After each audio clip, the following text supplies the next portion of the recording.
Dobre din, everybody. Arend Feenstra here on this beautiful, lovely day. Look at that sunshine. We are out at a lumberyard. We got Wes and Waylon. Where's Waylon? There he is. Whoops, we lost him. There he is. Just checking on some more prices. So many of you are wondering, why are we not farming? If we came to Russia to farm, why are we only vlogging and not farming?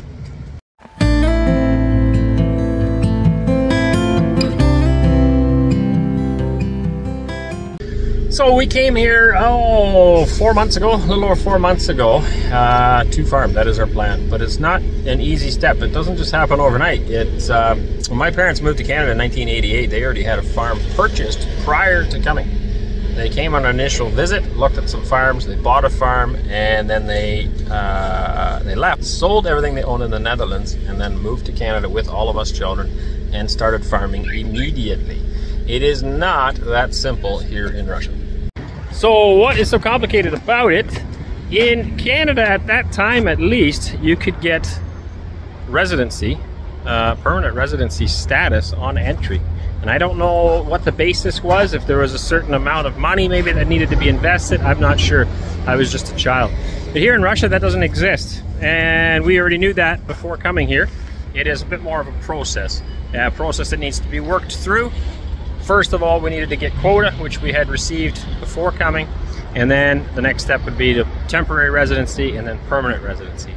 The other thing is that in Canada, a foreigner can buy agricultural land, which is a problem if, I think anyway, for the sovereignty of a country, because foreign entities can come to your country and buy up your land and your natural resources. I don't think that's a good thing. But it is allowed in Canada and many other countries. Here in Russia, on the other hand, it is not. So a foreign citizen like me is not allowed to buy agricultural property here in Russia. You have to be a citizen first. It's a good law. I like that law, but it does make it harder and takes a longer process for me to be able to buy a farm here. We have to form a Russian company first. So here in Russia, the only way to purchase farmland at this point for us is to open a company. That company needs to be majority owned by a Russian citizen, at least 51%. Now, if you're going to go that route anyways, in order to be accepted for grants and subsidies that they have available for agriculture, which are absolutely phenomenal here in Russia, if you are considering moving to another country, you should consider Russia, even just based on that. The Russian government is 100% supportive of agriculture.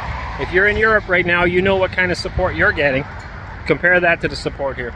But if you want to be in line for that support here, the best support, you either need to be a Russian citizen or your company needs to be majority owned by a Russian citizen, at least 74%. And so that is what we have done. We have opened a company, but this also takes a considerable amount of time.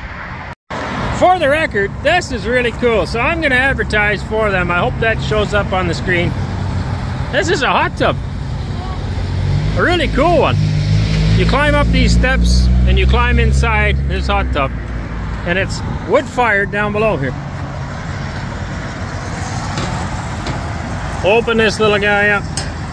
Throw a couple of logs in there for your fire, and you sit in there.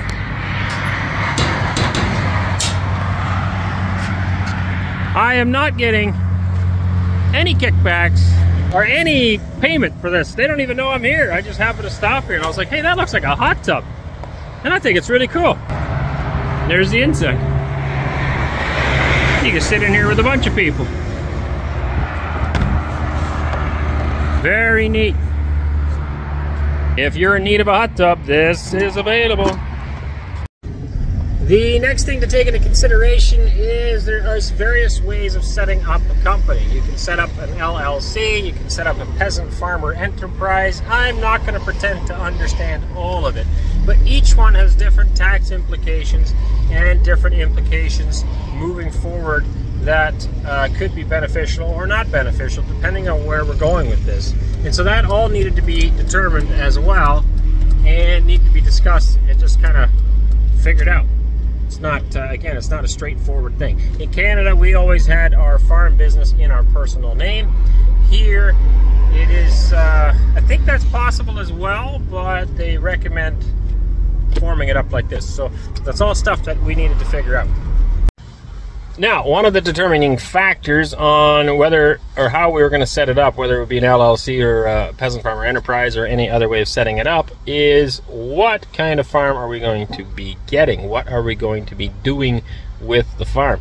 So that needed to be determined first before we could actually establish how we're going to set up the company, if that makes any sense. So that is, again, a step. Now, that could be done really quickly, maybe, but there's some factors involved in that thought process as well. So we actually had worked on multiple deals since we got here. The very first deal we were approached on was about 2 weeks after getting here. We were approached about a partnership with a gentleman who already owns some land who is not farming it. A very successful businessman who saw our family and was very interested in helping us out. And part of me still regrets not taking that deal, because I think it would have been a really good one. There was just a lot of questions involved. That deal ended up stringing out for a month and a half, maybe longer, as we tried to figure out whether it was the right deal for us or not. And there was just a lot of questions left in that deal we were not getting answers for. Don't think that was his fault. There was just a lot of people in between that, you know, we were talking to this person, talking to this person, this person, this, and this person, before it finally got to him. And so we ended up walking away from that deal. But that took a month and a half. So again, leads to why we are now 4 months in and still don't have a farm. That was a big part of it. We also worked on a bunch of other deals that didn't necessarily work out, but we started them. So that all took time as well, trying to figure it out. Now, each farm had its own direction it could have went with. And so that also made it harder to determine what kind of business we wanted to set up. The initial one, it was set up already for goats and a few other things.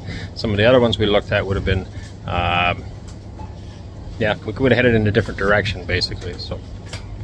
So as you can tell, there's many different determining factors on what we're doing exactly and why things are taking so long. 4 months really isn't that long anyway, considering we don't know the language and it's a completely different culture and different way of doing business, different way of doing things. And we actually aren't able to purchase land right off the bat. We have to go through this process to get there. We are now just about there. We have formed a company. That is ready to go. We have found land. We are in the process of finishing that up. That also takes time. Registering the company takes time. Now that we know where we want to farm and what we want to farm, registering a company was the next stage. That takes time and is now also complete. We will now be able to finalize the land deal, and then we can finally get started on the land. So the question still remains, when are we going to start our own farm in Russia? And the answer, I would say, is very soon. But I actually don't know.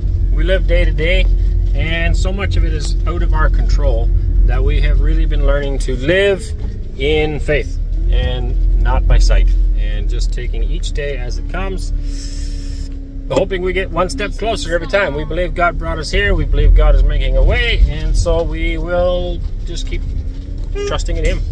Well, another question we get quite a bit is YouTube. Are we just going to continue with YouTube and not farm? So obviously I already answered that we will be farming. That is there. And as far as YouTubing, we didn't start YouTubing when we got to Russia. We've been on YouTube for I think 4 or 5 years actually, just sharing our life, sharing stories, and sharing what we do on YouTube. So it's not something new for us, and it's something we are going to continue doing. We think it is a very worthwhile educational tool, a way to connect people with their food and show people stuff. And now, of course, it also opens the window of many Westerners to how beautiful Russia is and how many opportunities exist here. So we're going to continue on with that. All right, I hope I answered a bunch of your questions there. There's obviously lots more to be done, but we will be farming soon. We're going to be building a new house. We're going to be building new barns. We're going to be building new fences. We're going to be building some greenhouses. I don't know exactly when. We're going to start on the house this year and hopefully a shop. And a shop, I don't mean a magazine for buying things. I mean a shop as in for fixing things, for storing our equipment, for storing some animals, and for holding our tools to fix stuff. So hopefully build all that this year, very soon. We also had a house purchased. That fell apart. Unfortunately, the owner of the house did not want, once they found out we were foreigners, didn't want to sell to us because it was too complicated. And I don't really understand why, because foreigners are allowed to buy residential homes. So this is an isolated event. This is not something you're going to be facing when you get here to Russia. You should have no problem purchasing a home. It was just this particular homeowner, I guess, that felt it was too much of a hassle to sell to a foreigner. And since we didn't want to buy the home in a Russian citizen's name, we wanted it in our own name, we decided we're going to let that house go, not purchase that dacha, and we were going to focus on our own land and building our own house instead. Other than that, yeah, we're going to go ahead with the land still, and we're obviously very excited about that. We're not used to living in the city, and if it was up to us, if we could have right away moved to a farm, of course we would have done that. We would already be farming a long time ago. It is now getting towards the end of May. We should be out there. We should have our garden already planted. Any other seeds should be going in the ground. This is yeah, it's an uncomfortable position for us, but hopefully very, very soon we will be on the land and we can start growing our own food again and getting our life back in order. Living the way we have for the last 4 months is not ideal for our family. So I'm very much looking forward to having that structure and stability for the children and for myself, for Anneesa, to just be a sense of normalcy. Needless to say, all of this has been not stressful, not emotional, but it's hard. It's been hard on us because we're used to getting things done and aggressively pursuing our dreams and our goals, and now we have been so reliant on other people and other ways of doing things that it's been really hard on all of us. I think we are very much looking forward to having that stability back and having something to do. We're independent. All of us are very independent, and in the West, we're very independent, and maybe our family, maybe even more so. We are self-reliant, and now coming to a country where we can't do that, at least not initially. We will be able to do that, but we have to rely on other people to translate documents and to show us stuff and to get paperwork done, you know, just to figure things out. It takes a lot longer, and yeah, it's been hard. It's been hard. It's been emotional at times. We still 100% believe we've made the right decision. That doesn't mean we don't have doubts. There's times where I'm like, oh, it would be so much easier if we, you know, were in Canada or an English-speaking country, but especially Canada, because we've been there our whole lives. These are normal thought processes. I've actually spoke with some people who moved from Russia to Canada and also from Germany to Canada, who had the same thoughts. They said the first 3 years of living in Canada was extremely difficult for them because everything's new and you had to figure everything out, and many times they doubted whether they made the right decision. But after they made it through those 3 years, everything's great and they don't regret it, other than that the West has changed now. I'm hoping it doesn't take us that long. I love this country, I love this city, I love this region. There's so much variety here. It's beautiful, and yeah, once we get into things, we'll get building and everything will work out. It'll all work out in the end. Another thing to take into consideration, all of you in the West will know what I'm talking about. And I think in Europe as well, most of Europe. We, as farmers, live on our own, on our farm. We have a road, we have our own laneway that belongs to us, and it drives down into our farmyard where we'll have a house and barns and sheds and silos and everything else, and that is our farm. This is very normal for all of us in the West. I know, coming from the Netherlands, my uncles have the same thing. My parents' farm was the same way. We had our own house and our own buildings on our own farm, on our own land. They don't have that here, and so finding something like that is it's been challenging. It's hard. So a lot of the places that we look at, people here might think is suitable for us. We kind of want to live the way we did over there. We want to have our own space. I believe a farmer should live on his land, should live where his cows are, so that when something's going wrong in the middle of the night, you're there. When we used to milk goats, we milked 300 goats back in Ontario. There was many times we were out there late into the night working with the baby goats. I don't want to have my house in town and have to drive 10-15 minutes to get to my farm. I'd like to live right there. I can wake up in the middle of the night, everybody's still sleeping, I can walk out to the barn, make sure everything's okay. That's just how we live, and this is normal for us in the West.